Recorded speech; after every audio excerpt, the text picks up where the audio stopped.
Bonjour à tous, aujourd'hui on va venir faire des bati di dame. Donc ce sont des biscuits irrésistibles, limite malsains tellement qu'ils sont bons. Donc je vous apprends de suite comment les réaliser. On commence par verser dans le bol du batteur notre farine. La farine de noisettes, ce sont des noisettes torréfiées que je suis venue mixer. Ensuite on ajoute le sucre glace avec la vanille, notre beurre et la pincée de sel. Et on va venir allumer notre batteur. Et on va le laisser tourner environ 3 minutes, vous voyez. Donc vous allez voir qu'une pâte va venir se former toute seule.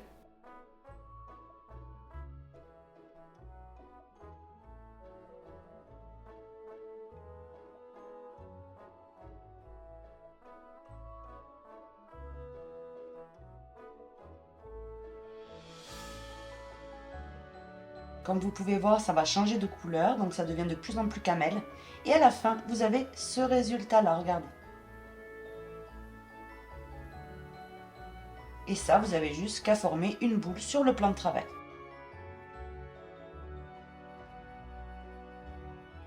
Comme ceci, vous voyez.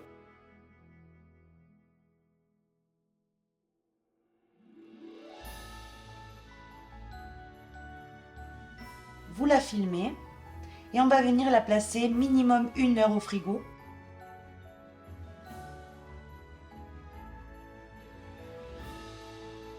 Après le temps de repos passé, on peut venir récupérer notre pâte et vous allez venir vous munir d'une petite balance. Vous allez peser des petits morceaux de pâte comme ça qui font 7 grammes. Donc 7 grammes, c'est vraiment le poids idéal pour ces biscuits. Essayez d'être précis sur toutes les boules 7 grammes pour avoir de jolis biscuits au final. Une fois qu'on a les 7 grammes, on peut venir rouler, vous voyez, entre nos mains, des petites boules. Et on les met sur la plaque de cuisson.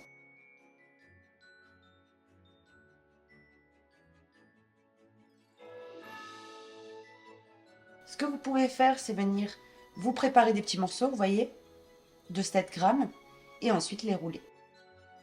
Ça part au four environ 15 à 20 minutes à 180 degrés, mais basez-vous vraiment sur la couleur que vous allez voir. Vous voyez, chaque four est différent. Pendant ce temps, on continue de rouler pour s'avancer. Après cuisson, voilà la couleur que doivent avoir vos biscuits.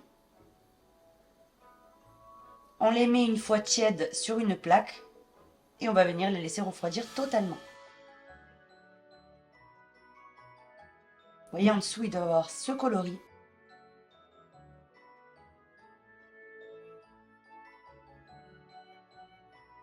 On récupère nos petites boules et on recommence l'opération. Vous allez voir, avec ces quantités, vous pouvez en faire vraiment plein. Et ça repart au four. Une fois tous les biscuits cuits, on vient se préparer du Nutella dans une poche à douille. Et on va venir en mettre un petit peu, vous voyez.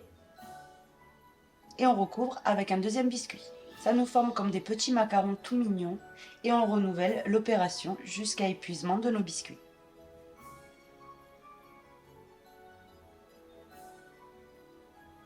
Avec ces quantités, j'ai pu remplir 3 boîtes.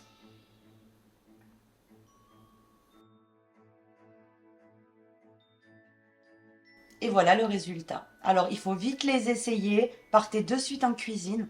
Vous ne pouvez pas manquer cette recette. Bon appétit à tous et à très bientôt pour une nouvelle recette.